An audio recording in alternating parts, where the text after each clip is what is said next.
Oi, tudo bem? Eu sou Raulino Júnior e você está assistindo ao Sem Edição, conteúdo audiovisual do blog Desde que eu me entendo por gente. E hoje eu vou conversar com Mário Santana, que é pedagogo, psicólogo. A gente vai falar aqui um pouquinho sobre a saúde mental do professor, a saúde psíquica do homem, enfim, essas discussões muito relevantes dos dias atuais e desde sempre, né, Mário? Sim, sim. Eu desde já agradeço a você aqui por ter aceitado o convite de participar dessa edição. Muito obrigado. Tá bom?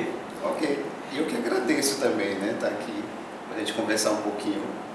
Espero que eu tenha alguma coisa para dizer.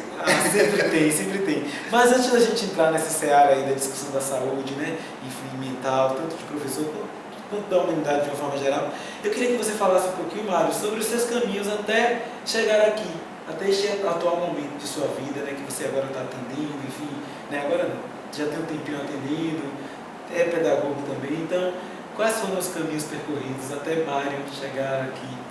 Mas quantas horas nós temos para conversar? O tempo todo, essa edição é sem limite. Limite é importante. Bom, é importante mesmo, né, falar um pouco da minha história, da minha formação, para que as pessoas que estejam ouvindo ou vendo saibam de onde é que eu estou falando. Sim. Tá? Então, eu sou professor, fiz magistério, é uma coisa que muita gente hoje nem sabe mais o que é. Eu fiz magistério, em seguida fiz estudos adicionais, não sei se você sabe também, estudos adicionais era uma espécie de especialização que a gente fazia após fazer o magistério. Porque o magistério a gente podia ensinar de primeira a quarta série, e a especialização a gente podia ensinar quinta e sexta série, que eram estudos adicionais em comunicação e expressão ou em matemática. Na escola que eu fiz era assim. E aí eu fiz em comunicação e expressão.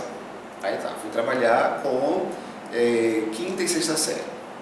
Pois bem, e aí o tempo passou um pouquinho, a escola começou a cobrar que eu fizesse o vestibular. Estamos falando isso de 94, mais ou menos, por 93. A escola começou a cobrar que eu deveria fazer. Eu fui, me inscrevi no vestibular, né, numa época que nem todo mundo fazia isso. E aí a primeira vez perdi. Não sabia, nem conhecia aquele negócio lá chamado vestibular. A gente tinha uma noção, mas... E aí fiz pela segunda vez, novamente, porque a escola pressionou e perdi novamente. E aí na segunda vez que eu perdi, eu pensei assim, poxa, eu vou levar esse negócio um pouquinho a sério. E aí estudei, fiz um cursinho pré-vestibular e estudei o ano inteiro me preparando. Quando chegou no final do ano, eu escolhi fazer pedagogia. E aí tem uma coisa interessante, o próprio cursinho que eu fiz, fez uma orientação profissional. E quando fez essa orientação, aplicaram uns testes pra gente, que depois eu vim compreender o que era. E quando fui para a entrevista devolutiva, a psicóloga perguntou para mim o que era que eu ia fazer, eu disse que pedagogia, e ela disse que meu teste estava dizendo que seria mais adequado fazer psicologia. E eu disse que eu gostaria de fazer psicologia sim, mas que naquele momento não. E aí ela perguntou por que não, eu falei porque eu não estou preparado. E ela devolveu, né, como toda boa psicóloga, e quando você estará preparado? Mas enfim, optei por pedagogia. Na época também estava fazendo teatro, e aí eu optei por tentar teatro na escola de teatro. Pois bem, fiz o vestibular, passei em pedagogia e passei em teatro, só que eu tinha feito para interpretação teatral e também licenciatura. E aí perdi, né? Eles entenderam que eu não seria um bom ator, né? Que talvez eu fosse melhor professor, não sei. E aí passei licenciatura em teatro. Comecei a fazer as duas faculdades, né? A gente acha que tem condições de fazer duas. Depois eu percebi que não tinha condições. E aí concluí pedagogia e achando que depois voltaria para o teatro, não voltei para fazer licenciatura. Então voltei a fazer teatro sem ter o curso de formação da universidade. Pois bem, aí depois de pedagogia, e o detalhe, na época tinha isso em 98 que eu formei, tinha a possibilidade de escolher administração, supervisão e orientação. E eu escolhi orientação. Depois eu compreendi que era algo muito ligado à psicologia. Tinha um caminho, né? Pois bem, em seguida, eu achei que precisar de mais alguma coisa. Aí eu fui fazer metodologia do ensino superior, depois eu falei, eu tenho que fazer alguma coisa em psicologia. Aí entrei numa escola que estudava Freud, achei fantástico estudar Freud, mas ele não respondia a algumas inquietações minhas. E aí em seguida, a escola também não era muito organizada, eu saí. Entrei numa outra escola, e a outra escola tinha como base Lacan. E aí eu entrei em crise porque eu não entendia Lacan. E achava que eu era o único que não entendia Lacan. E aí depois comecei a ler algumas coisas e outros profissionais dizendo que ninguém entendia Lacan. E fiquei, né, mais tranquilo. E depois, aí saí. E aí descobri Jung. Aí fiz uma especialização em psicologia analítica. A especialização porque tinha feito pedagogia. Na época a escola permitiu, a escola de terapias, abriu uma exceção para que necessariamente não fosse só médicos ou psicólogos, mas pedagogo também poderia ir outras áreas. Aí fiz. E aí comecei a trabalhar como terapeuta, né? E com base na psicologia analítica, ou psicologia junguiana. Passado um tempo, eu percebi que meu trabalho, que eu não conseguia abarcar, ou eu não tinha tanto um suporte para entender determinadas situações. Por exemplo, como terapeuta, eu me sentia à vontade para atender um cliente ou um paciente, né, como as pessoas chamam, que tivesse depressão. Mas se ele tivesse uma depressão um pouco mais profunda, eu não conseguia, porque o curso e a minha formação e tal me deixava um pouco inseguro. E aí, como já era um antigo sonho, eu voltei para a graduação e fiz psicologia. Então hoje eu posso dizer, eu sou psicólogo, sou pedagogo, e isso explica um pouco o meu interesse em saúde do professor e tal. E no ser humano, né? Eu acho, de uma forma Sim, geral. sim. Porque quem trabalha com isso. E você agora atende aqui no ciclo, né, que é o Núcleo de Escuta e Intervenções Psicológicas e Educacionais, né? Então, é um núcleo de escuta aqui. Eu queria saber de você a sua opinião. A gente está cada vez mais falando muito e escutando muito pouco? É bem interessante isso. Quando eu pensei no ciclo, primeiro pela ideia de que as coisas acontecem sempre em ciclo, e a necessidade de se começar e de se encerrar um ciclo. E escuta, porque o psicólogo, uma das coisas que a gente faz bastante é escutar. Mas é um escutar um pouco diferenciado do escutar que a gente faz normalmente com um amigo, E a gente pensa, escuta e intervenção, porque eu não só escuto, como eu também proponho, sugiro algumas coisas. E respondendo o que você me perguntou, eu diria que a gente está um pouco desatento, talvez, a algumas coisas. Sabe, falaram pra gente que a gente consegue fazer 1000 coisas ao mesmo tempo. O famoso ser multitarefado. Eu não acredito muito nisso. Eu acho que a gente até faz muita coisa ao mesmo tempo, mas eu questiono a qualidade. Então eu acho importantíssimo a gente escutar. Então eu vejo um pouco por aí. Não saberia dizer se a gente está escutando mais ou menos. Eu acho que está no momento de... Todo mundo quer falar. Necessidade de dar uma parada. E eu acho que isso está muito potencializado assim com o advento das redes sociais digitais, que todo mundo tem agora espaço para falar, todo mundo é uma mídia, um meio. Sim. Então você acha que você deve falar sobre tudo sempre. E eu acho que às vezes tem que ter momentos para você só analisar, para você só ler, para você só observar. Sim. Não precisa falar o tempo todo, porque Sim. às vezes você acaba caindo muito no lugar comum, uma coisa rasteira que não vai construir nada. Sim, eu tenho percebido isso. Eu diria que o mundo mudou muito nos últimos poucos anos, digamos assim. Acho que nos últimos poucos anos ele mudou mais do que ele mudou a história dele por total. Entendi. E a gente tem mesmo, está sendo criada uma necessidade de todo mundo dizer alguma coisa, né? Por um lado é bom, porque deu voz a todo mundo, ou a quase todo mundo. E como a gente ainda está... Eu costumo dizer o seguinte, que a gente está vivendo uma época como se fosse o dia 25 de dezembro. O dia 25 de dezembro teve a véspera do Natal e todo mundo ganhou o brinquedinho novo. Aí no dia 25, todo mundo acorda e vai mostrar para os amiguinhos, né? A criança faz isso, vai mostrar para os amiguinhos o brinquedinho novo que ele tem.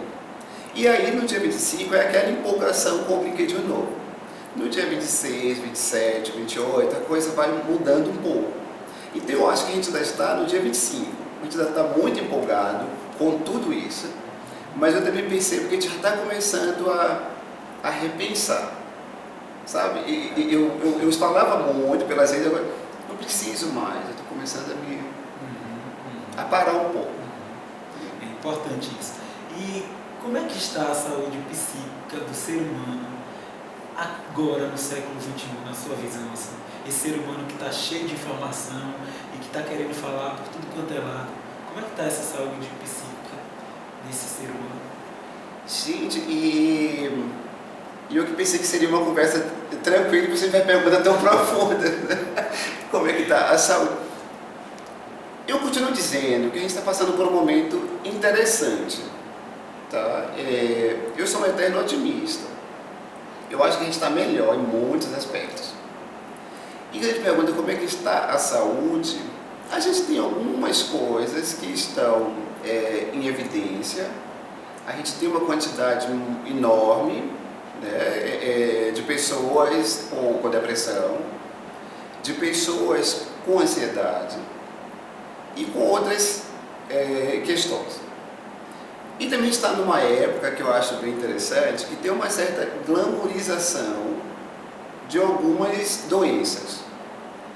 Sabe, por exemplo, eu escuto as pessoas falarem que tem uma depressão, que tem uma ansiedade, mas as pessoas falam com uma certa satisfação, sabe? Não, porque a minha ansiedade, e é como se ela precisasse ter uma ansiedade para ela estar enturmada. Eu tenho essa impressão. Eu não estou dizendo que as pessoas não tenham ansiedade, que não tenham a depressão, e eu ainda tenho uma impressão que o número de pessoas ansiosas vai aumentar muito. E eu não digo isso contente porque eu vou ter mais clientes para eu cuidar, não é isso. Tá? Mas eu tenho essa impressão. Mas, no entanto, tem essa glamourização, acho que tem um pouco disso. Né? E as pessoas também nem percebam. Ou uma coisa que eu escuto muito aqui, a pessoa chega e diz assim, eu tenho depressão. A pessoa já chega com um diagnóstico, pronto, eu tenho depressão. E aí eu pergunto, né? Eu pergunto, quem te disse que você tem depressão? Não, eu fui no Google, coloquei lá, fiz lá uma pergunta, ele deu algumas características e eu percebi que eu tenho depressão por causa disso. Sabe? Então, tem umas coisas assim que eu acho bem interessantes nesse momento. Mas eu não diria que a gente está vivendo um momento diferente. Eu acho, mas eu sou assim bem otimista em relação a tudo mesmo. Bacana, eu também sou bem otimista. E você falou aqui no início, né? Você é professor. Sim. E eu conheço algumas realidades assim de professores que estão se afastando de sala de aula. Eu li recentemente que a cada dia 5 professores se afastam de sala de aula por causa de doenças e principalmente doenças mentais, né? Doenças que estão nessa seara. Assim. E aí a gente tem a síndrome de Burnout que, na minha visão, pesquisando aqui para te entrevistar, eu vi que ela é muito mais ampla, porque eu achava que só acometia professores, mas não. Ela é uma síndrome de esgotamento profissional, né? Que professores, médicos, policiais, jornalistas, enfim, podem ser acometidos e etc. Aí eu queria que você falasse um pouquinho em que consiste essa síndrome de Burnout, quais são os sintomas, enfim, e se é Burnout mesmo. O nome é bem curioso, eu já ouvi Burnout, já ouvi Burnout, porque não tem uma tradução ao pé da letra. Sim. Talvez alguma coisa como queimar para dentro, alguma coisa assim. Sim, eu vi isso na minha pesquisa. Pode ser alguma coisa nesse sentido. A primeira vez que eu ouvi falar, alguém disse, olha, tem um tipo de estresse que está sendo estudado, que é um estresse que afeta pessoas que trabalham com pessoas. Foi a primeira vez que eu ouvi falar isso. Aí eu perguntei, como assim? Por exemplo, pessoas que trabalham em presídios têm uma tendência a ter essa síndrome, porque ela trabalha com pessoas e numa situação que nem sempre ela percebe uma mudança. Isso é a primeira vez que eu ouvi, assim, sem entender muito bem o que é. Assim, se hoje eu não entendo muito, eu entendia bem menos. Eu digo assim, não entender muito porque é algo bastante amplo. Tá. E aí eu comecei a ver que era um tipo de estresse muito comum, que é ligado ao trabalho. Ponto. Começou a ser pesquisado lá com um grupo de enfermeiros e tal, então na área de saúde, hoje a gente já percebe que a coisa está um pouco mais avançada. Tá? Então no caso do professor, a gente vê, é um estresse que faz com que o professor perca a identidade dele, no sentido, aquele professor que tinha um entusiasmo muito grande, ele já perdeu esse entusiasmo. Por que ele perdeu isso? Às vezes pela situação mesmo que o país está vivendo, às vezes pelo sentido que ele dá para a própria profissão, às vezes pela forma que a sociedade lida com a profissão do professor. Então tem uma série de coisas. Tá? Então, é o professor que perdeu o sentido, é o professor que desenvolve muitas vezes uma ansiedade, é o professor que muitas vezes desenvolve uma depressão, tá? E como característica. Uma coisa que eu observava que eu dizia assim, uma coisa que a gente pode ficar atento para saber se o professor tem ou não, pode ser que sim, pode ser que não, mas é algo que me chama a atenção. É aquele professor que não desliga em momento nenhum. Ele é o professor o tempo todo. E além de ele ser professor o tempo todo, ele está o tempo todo falando da área dele, dos problemas, das dificuldades e tal, e tal, e tal. Não quer dizer que a gente não deva falar dos nossos problemas, nossas dificuldades e tal. Mas a gente observa quando o professor começa com essas características. Eu conheço professores que o estresse, o burnout, no caso, chegou a um limite tal que quando ele lembra que ele precisa voltar para a sala de aula, ele passa mal. Mas aí ele passa mal a ponto de desmaiar e não conseguir ir para a sala de aula. Tem um outro dado interessante, que foi feita uma pesquisa, parece que em São Paulo, que a quantidade de professores que faltam no trabalho, a quantidade de falta é muito grande. E aí quando eles foram investigar, não era o professor que está faltando porque ele quer, ou porque ele faltou, ele nem sabe que ele faltou. Ele faltou porque ele está passando por uma angústia tão grande que ele não consegue voltar para a sala de aula. Então são diversas características que a gente pode pensar no diagnóstico. Eu estou falando assim com bastante cuidado porque se eu pegar tais e tais e tais características, eu não tenho como chegar a um diagnóstico de que é burnout. Eu tenho que fazer alguns testes e tal para chegar. Mas eu estou levando por esse. E tem professores que, como eu falei, que não descansam. E eu comecei a perceber que eu também estava assim. Tá? Quando eu via que uma situação que seria cotidiana, que seria normal, digamos assim, sala de aula, aquilo me incomodava muito. E eu comecei a pensar, já é uma dica que a gente dá, é começar a refletir. Às vezes algo que você, como professor, presencia, você dá risada, aquilo para mim incomoda profundamente. Então já é um sinal de que alguma coisa está aí precisando ser revista. Tá? Eu acho que é um pouco por aí. E assim, eu acho que as condições de trabalho também podem contribuir muito para isso, né? Sim. Porque, como você falou, o professor chega com muito entusiasmo, achando que pode mudar o mundo, porque quando a gente começa a trabalhar, a gente tem esse intuito mesmo, que a gente acredita, e aí a gente vai vendo que as condições de trabalho, as relações com os colegas, tem colegas que recepcionam professores novos assim, isso é porque está no início. Esse entusiasmo assim, quero ver daqui a 5 anos. Então você já recebe isso, como é que você vai ter ânimo para levar a sua profissão ali adiante? Né? E às vezes também o que levou aquele profissional a se tornar professor. Porque também tem um número muito grande de profissionais que vão para a sala de aula por falta de opção. Sim. Isso também pode gerar. Muitos vão para a sala de aula por falta de opção e se tornam excelentes professores e passam a... E outros não. Agora, outra coisa também que eu sempre pensei, né, no meu tempo, desde quando eu comecei a dar aulas, a minha profissão, seja lá como professor, pedagogo, como psicólogo, ela faz parte da minha vida, ela não é minha vida. Eu acho que quando a gente começa a compreender isso, isso muda. Sabe aquela história? Minha mãe é minha vida, meu filho é minha vida, meu trabalho... Não é. Minha mãe não é minha vida. Minha mãe faz parte da minha vida, minha mãe, no meu caso, foi uma pessoa muito importante da minha vida. Mas se ela fosse a minha vida, na hora que ela deixou de existir, eu também deixaria de existir. Então, sabe, acho que não tem... Então é isso, a minha profissão faz parte da minha vida, em algum momento ocupa até uma parte grande, mas é só uma parte. É interessante você falar isso, porque eu penso em relacionamento exatamente assim. No relacionamento que a gente tem com pessoas, etc, enfim, que eu sempre penso assim, antes da pessoa eu já era eu. Sim. Então eu tenho que permanecer esse eu dentro de mim, porque senão eu posso me trair e aí posso começar a me frustrar, porque coisas que eu não fazia, que eu gostava de fazer, né, eu vou deixando de mão para fazer aquilo que junto com a pessoa eu faço, mas que não sou eu, sinceramente, assim, entende? Sim. E eu acho bem interessante isso mesmo, a gente não deixar de ser a gente, assim, né, a nossa essência, porque é muito importante. E são, na verdade, são os nossos papéis sociais. Sim. Tá?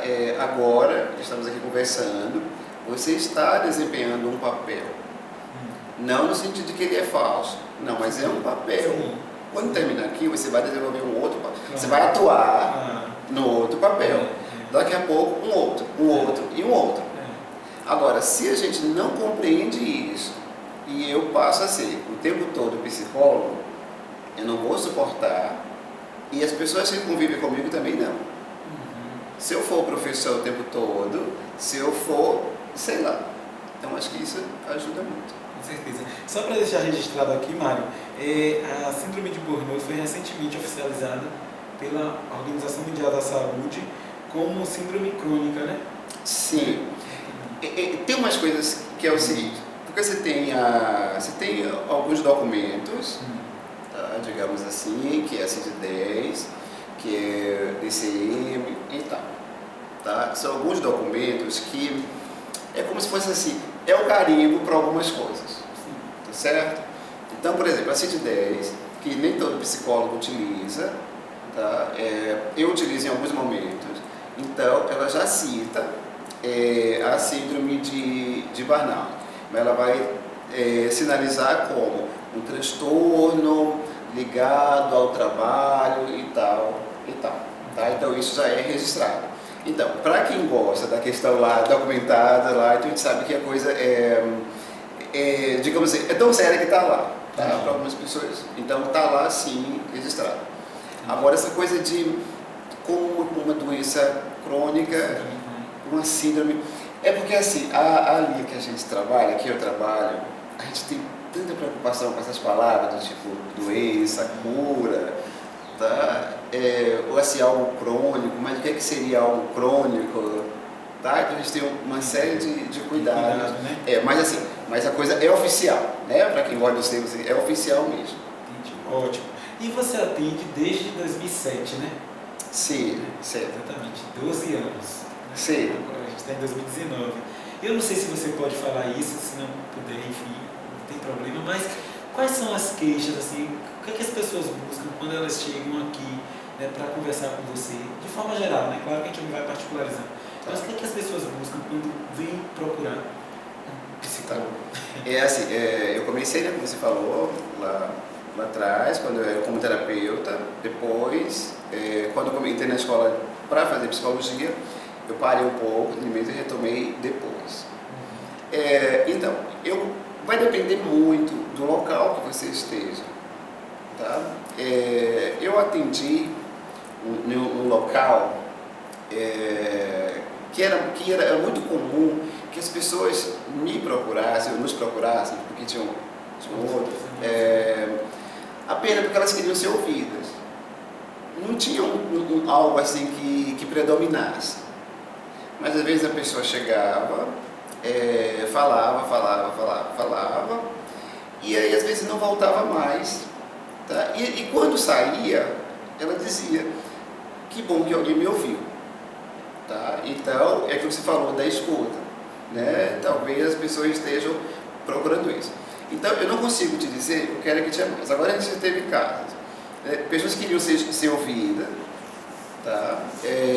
Pessoas com depressão, isso era muito comum, é muito comum. Tá?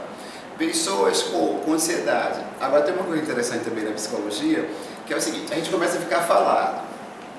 E quando a gente começa a ficar falado pelaquela área que você mais trabalha. Então é comum que você é mais procurado para aquilo que você trabalha.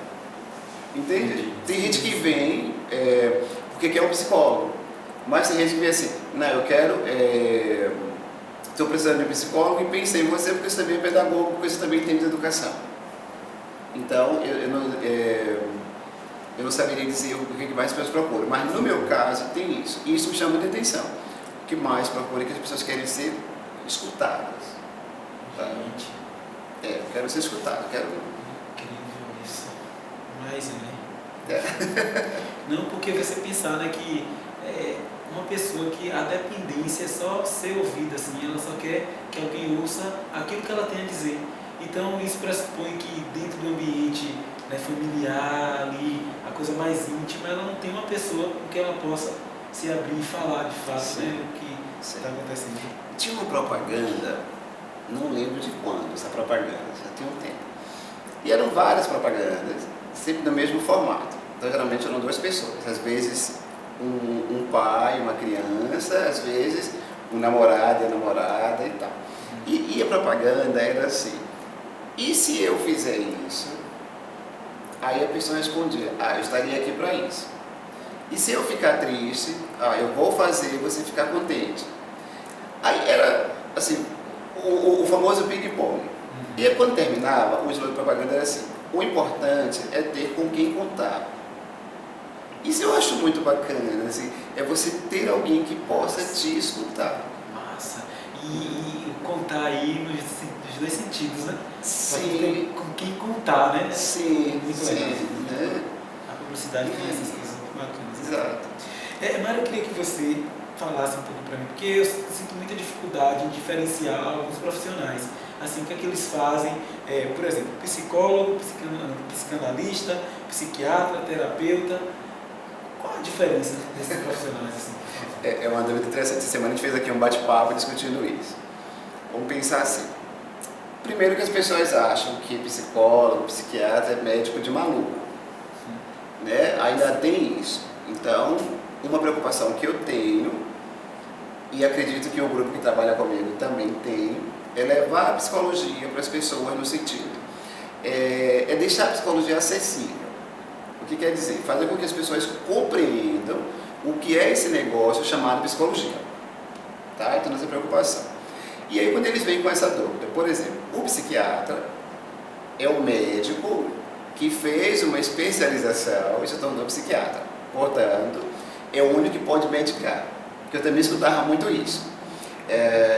Doutor, que eles me chamavam de doutor, me chamam de doutor. Né? Posso tomar esse remédio? Posso parar de tomar esse remédio? O psicólogo pode... Então eles faziam essas perguntas. E dizer, não, no Brasil o único profissional que pode medicar é o médico, e no caso o psiquiatra, porque ele também é médico. Então, digamos, o psiquiatra vai ser aquele profissional que vai entender de algum problema psíquico, mas a partir de uma questão biológica. Então, a depressão, tem um tipo de depressão que é devido à falta de uma substância lá, tal. Então, é esse médico que vai passar essa medicação. Ponto. Tem alguns psiquiatras que também fazem psicoterapia. Alguns, mas não. O psicólogo é aquele profissional que fez lá 5 anos de um curso, tá? E ele vai trabalhar... E se você perguntar para cada psicólogo, para vários psicólogos, o que é a psicologia, também ele vai tá? Dar uma resposta, mas eu diria assim, a gente trabalha com a mente, a gente entende ou a gente procura entender a mente, isso em diversos aspectos, tá? E aí tem profissional que vai trabalhar com comportamento, tem outros que vai trabalhar com os condicionamentos e tal, mas o psicólogo é esse que vai trabalhar. O psicanalista é um profissional que tem como base o conhecimento de Freud. Tá? Então, Freud foi lá, criou a psicanálise, no momento que a psicologia estava também caminhando, e aí a gente agradece muito a Freud, porque foi graças a Freud que a gente aprendeu algumas técnicas.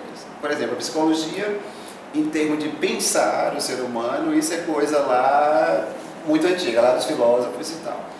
Quando ela começa a virar científica, digamos assim, que passou a virar ciência, ela precisava de uma técnica. E aí, quem contribuiu com essa técnica foi a psicanálise. Então, o psicanalista é aquele profissional que vai trabalhar com base no conhecimento de Freud. E detalhe, para você ser psicanalista, você só precisa ter uma graduação em qualquer área e fazer mais um curso de 2 ou 3 anos. Aí você se torna psicanalista. Agora, você pode ser um psicólogo de uma abordagem psicanalítica. Entendi. Tá? Então, tem isso. E o terapeuta é aquele profissional, né, que vai trabalhar com as diversas terapias. Por exemplo, se você pegar a hipnose, tá? A hipnose também, o psicólogo pode praticar hipnose se ele tiver o curso e tal, o conselho reconhece. E aí, por exemplo, o SUS abriu um leque aí de terapias, tá? Que aí tem, não sei precisar, parece que tem a cromoterapia, tem a acupuntura, tem algumas terapias. Então, esses são os terapeutas. Eles dominam uma técnica, tá? E eles trabalham em cima disso. Aí, se você me perguntar, psicólogo, psicanalista, psiquiatra, terapeuta, qual é o que é melhor? Não tem o que é o melhor. Eu diria que todos eles funcionam quando é muito bem aplicado. Agora, eu trabalho em cima de uma linha. Agora, enquanto o psiquiatra é o único que pode medicar, aplicar teste psicológico é só do psicólogo. Tá? Aí é uma coisa assim que... Especificidades. Então, o psicanalista ele trabalha com o sujeito, tal. Aí essa semana me perguntaram, e como é que a gente vai entender isso? Eu digo, tá, quem entende dessas coisas ou das próprias abordagens dentro da psicologia é o profissional. O paciente, ele quer um profissional que cuide dele no sentido de, ele quer ser acolhido, ele quer ser compreendido, ele quer. É isso que ele quer. Mas tem essas diferenças assim.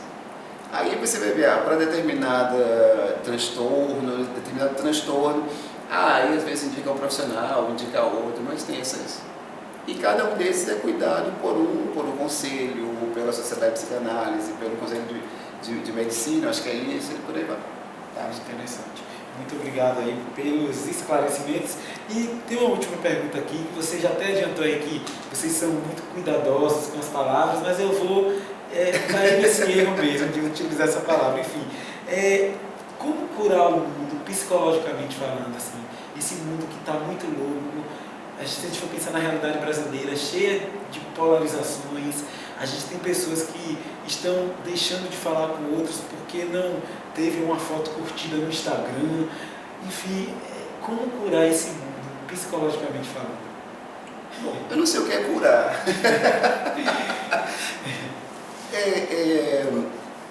Não sei te responder. É o seguinte, a palavra cura, a gente não trabalha com cura porque a gente não compreende. Você fala por mim. Eu não compreendo porque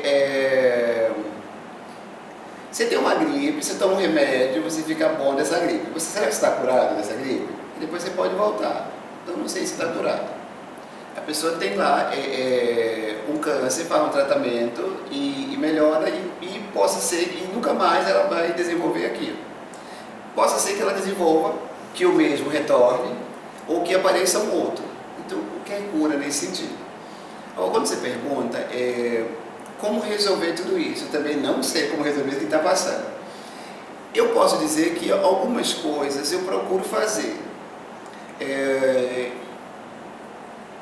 Uma coisa que eu acho interessante é dar uma parada. Por exemplo, eu venho fazendo um exercício e até agora falando, de vez em quando eu tento parar um pouquinho. Talvez isso faça com que muitas pessoas pulem o vídeo quando estiverem assistindo, tá? Porque a gente está nessa necessidade muito intensa. Mas é dar uma parada, tá? Eu acho que isso ajuda e muito. Mas eu sei também que nem todo mundo tem condição de dar essa parada, porque às vezes nem percebeu.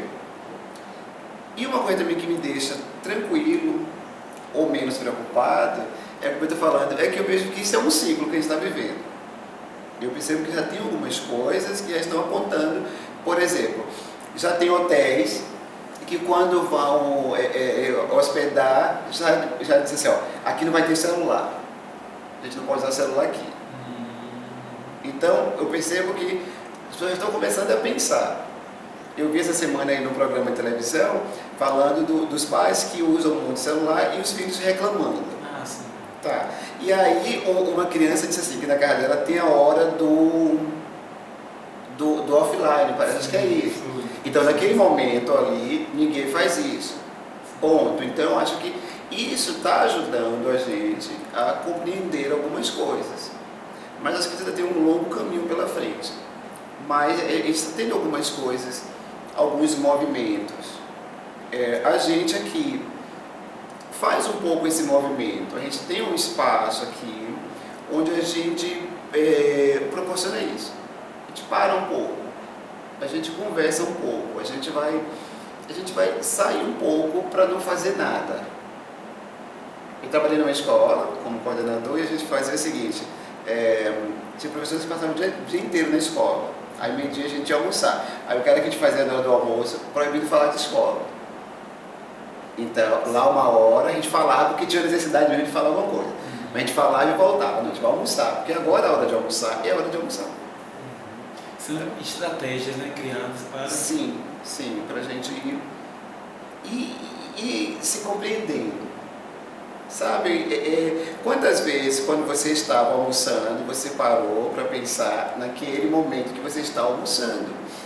Às vezes a gente termina de almoçar e não lembra o que foi que almoçou, porque a gente simplesmente almoçou no piloto automático.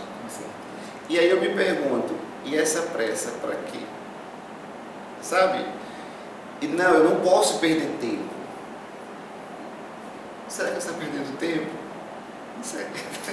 Fica aí o questionamento. Mário, eu quero agradecer a você pela entrevista aqui, muito esclarecedora, eu gostei muito, aprendi bastante. Muito obrigado, tenho certeza que quem está assistindo também vai aprender muito e aprendeu muito aqui com a entrevista.